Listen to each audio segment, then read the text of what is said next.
Hey, what is going on, my fellow Sagittariuses? Butch Tarot here. I know it says it behind me, but it's habit. I'm going to be doing your October read from now to the end of October. This is a general read, so it may not resonate with everyone. It is for your Sun, Moon, Rising, and your Venus. For all you cross watchers, roles can be reversed. Always feel free to comment down below. I'm going to be using the Zombie Tarot. It's October, one of my favorite times of year. I feel like it is my favorite time of year. I know as a Sagittarius, you'd think it would be December or November, depending on when you were born, but October. You know, I like the vibe. I live in Eastern Canada and we have, the leaves are changing. We got the pumpkins. You get to watch horror movies. Obviously you can watch many times of the year you want, but I generally watch a lot now at this time of year. It's like watching Christmas movies at Christmas. Me and my family like to watch a different horror movie every night. With the kids, it's usually not horror movies. We try to tame it down a little bit. We watched Hocus Pocus last night. But anyway, with all that being said, it is, absolutely love it. And I get to wear my horror t-shirts, which I wear all year round. So, but anyway, I just don't look so out of place when I wear them in October. Anyway, with all that being said, let's get it. Universe, what message do we have for Sagittarius for October 2024?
All right, Sagittarius. Ooh. All right, Sagittarius. So what I'm seeing is, for some of you, this is someone that you already met. And for others, this is someone coming in. But either way, I feel like it starts off more in a physical sense with that Knight of Wands. I feel like there's a lot of physical energy between the two of you. But what I'm seeing here, I see this as just the tip of the iceberg. I feel like there's more going on here. I see it as more than just physical.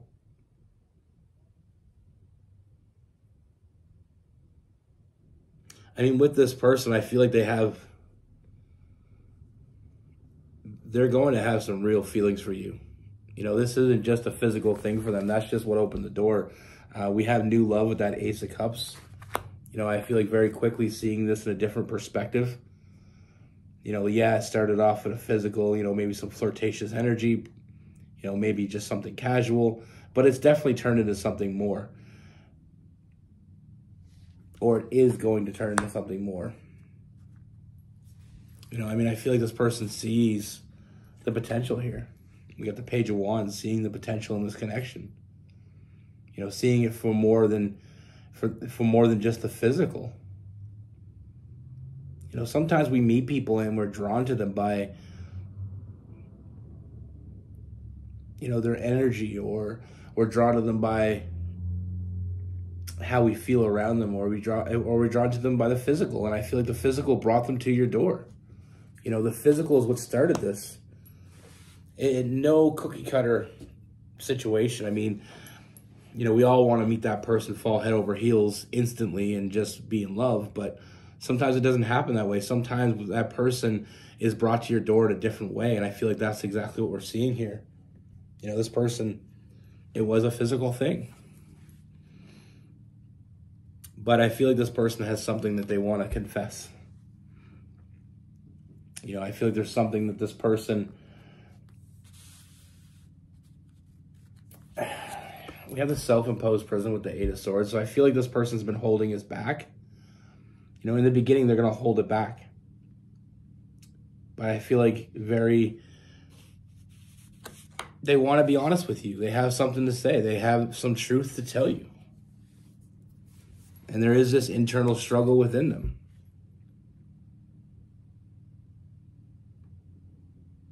You know, it's...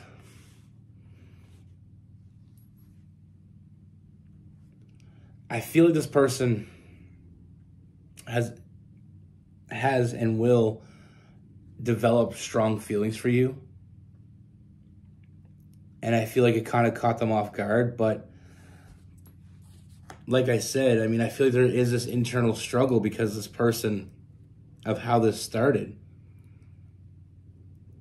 I mean, they see the potential very early on. That's clear.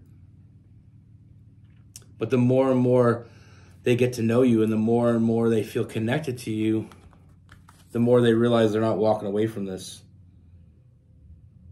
I mean, we have the Eight of Cups. So I feel like this has become serious for this person, and that's what they want to tell you. Now, I feel like they have concerns because they don't know if they're on this on their, you know, if they're not, they don't know if they're in this on their own. Maybe it is just physical for you. Maybe that's all it is. The hardest part about falling in love is knowing if the other person fell too. And that's what I see with this person. I mean, I feel like this person fell. And they want to tell you. But they've been keeping it a secret from you. Because they're not sure. You know, one of the hardest parts about falling in love with someone, especially someone you have a physical connection with, is whether they reciprocate that.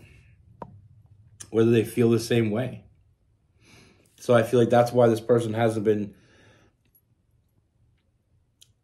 That's why they haven't told you yet, but they are going to. I mean, I feel like they are going to open up communication.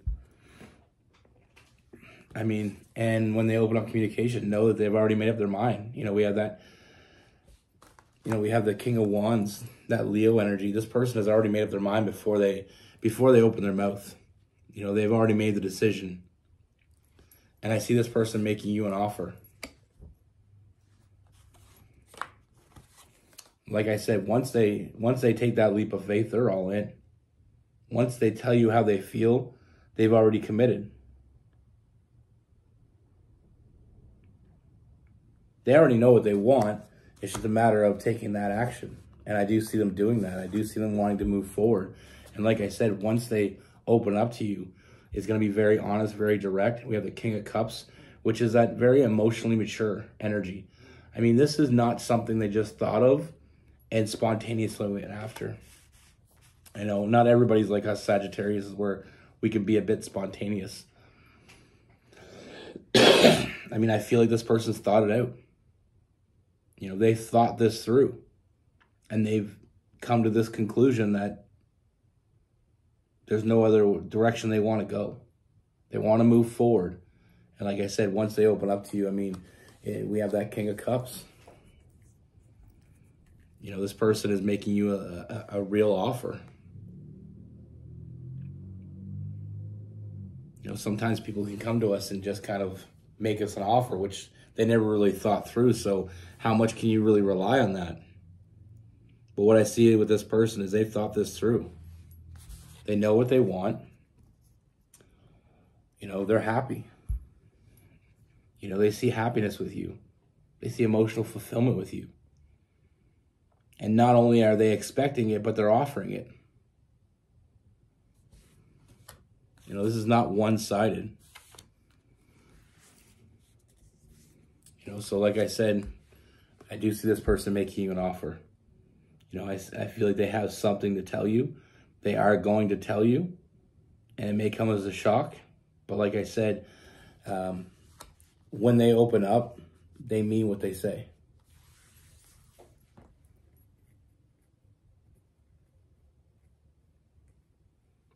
You know, this is not a half-ass, you know,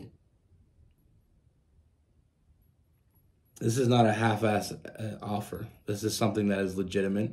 This is something that is serious, and they mean it. You know, it's a very mature energy with this person. Like I said, I mean, I feel like there was some internal struggle in the beginning because they didn't know. But once they knew what they wanted and they knew they weren't turning back, there was only one way to go with this. So they thought it through. This is not someone just coming at you with a whim. I mean, they put in the work. We have the 10 of Wands. They've already put in the work. And they kept it from you as long as they can. And they don't want to keep it from you anymore.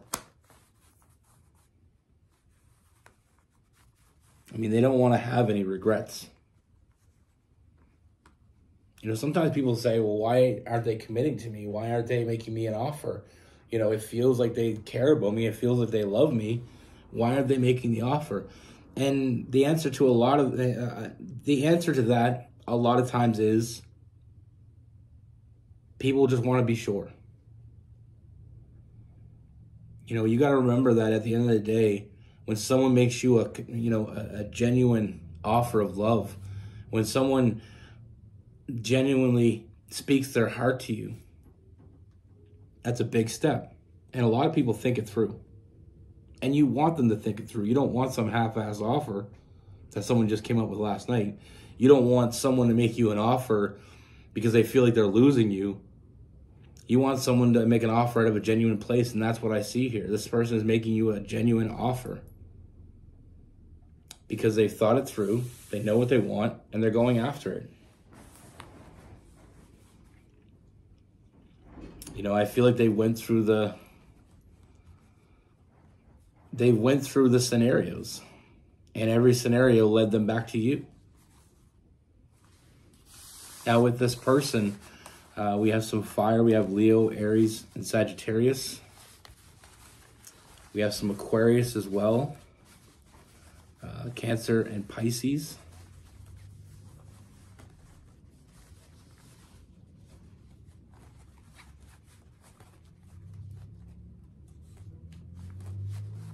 Some Gemini.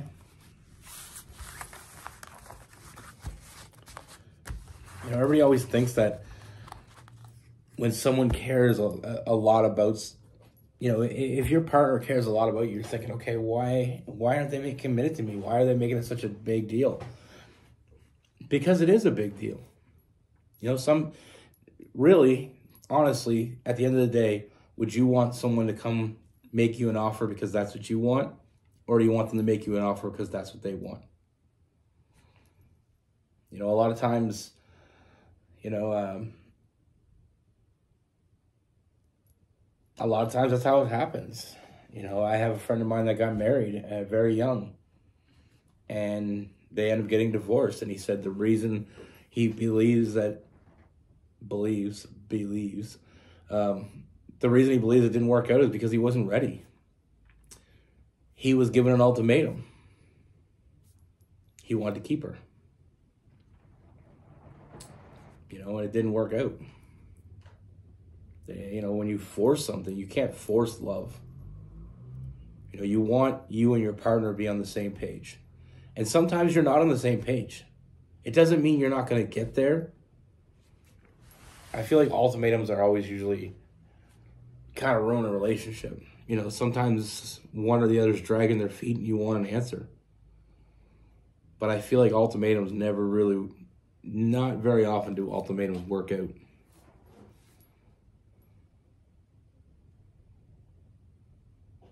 And like he said, it's not that I didn't love her. It's not that I didn't care about her. It's the fact that I didn't think I was ready for it, but she gave me the ultimatum, you know. Give me a ring or I'll find someone that will. She wanted to start a family young. You know, she wanted to get into it. She loved him. She wanted the commitment. You know, and like I told him when he told me that, is that if that's what she wanted at that time and you didn't want that, maybe that was a sign. You know, a lot of times in relationships, the biggest downfall is collecting red flags. You know, not reading the signs. And like I said to him, I said, if you were honest and said, listen, I love you, I want to marry you someday, I just don't know if I'm right now. Maybe she wouldn't have fulfilled it. Maybe she wouldn't have gone through with the ultimatum. Maybe she would have respected that, seen his vulnerability. But he did something he didn't want to do, and he wasn't honest with her about it. Right there. You know, it's you might as well get the tickets to your downfall, because that's when the show started. You know, and sometimes, I'm not saying that sometimes we're ready, we just don't know we're ready. You know, fear can be a hell of a thing when it comes to committing. I'm not saying that. I'm saying when you know in your heart of hearts you're not ready, you gotta listen to that. You know, he knew he wasn't ready, and he went about it anyway. And it ended up exactly the way he figured it was gonna end.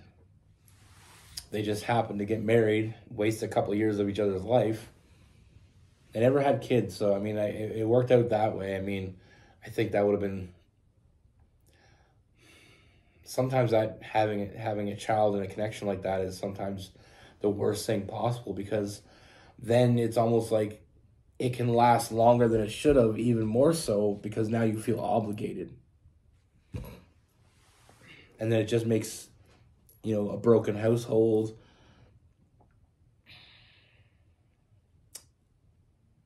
I honestly think, I mean, I've been with Rose for almost 16 years, and we're not married yet. We're getting married now. We've actually decided on it, but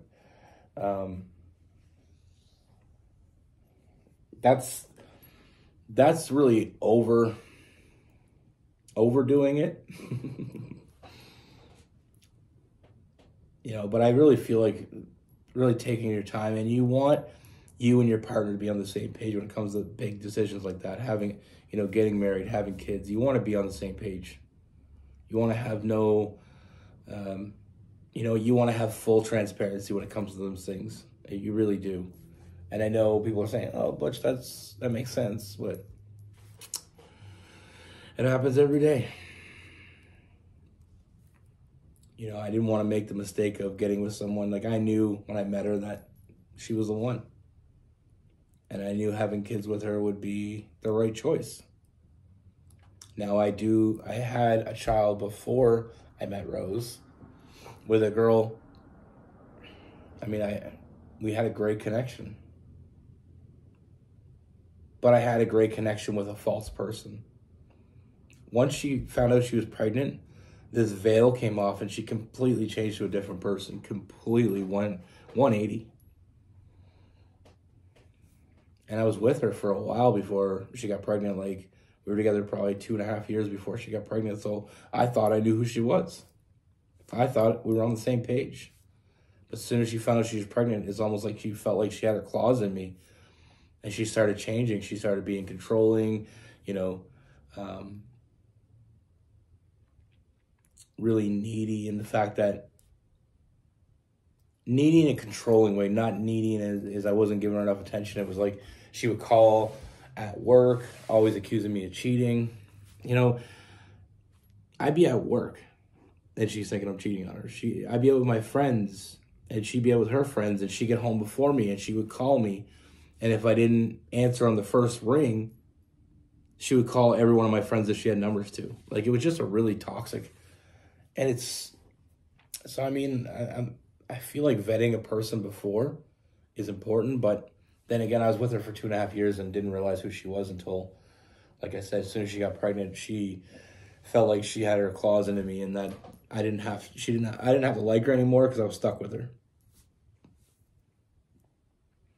And I struggled for the next 1.5 years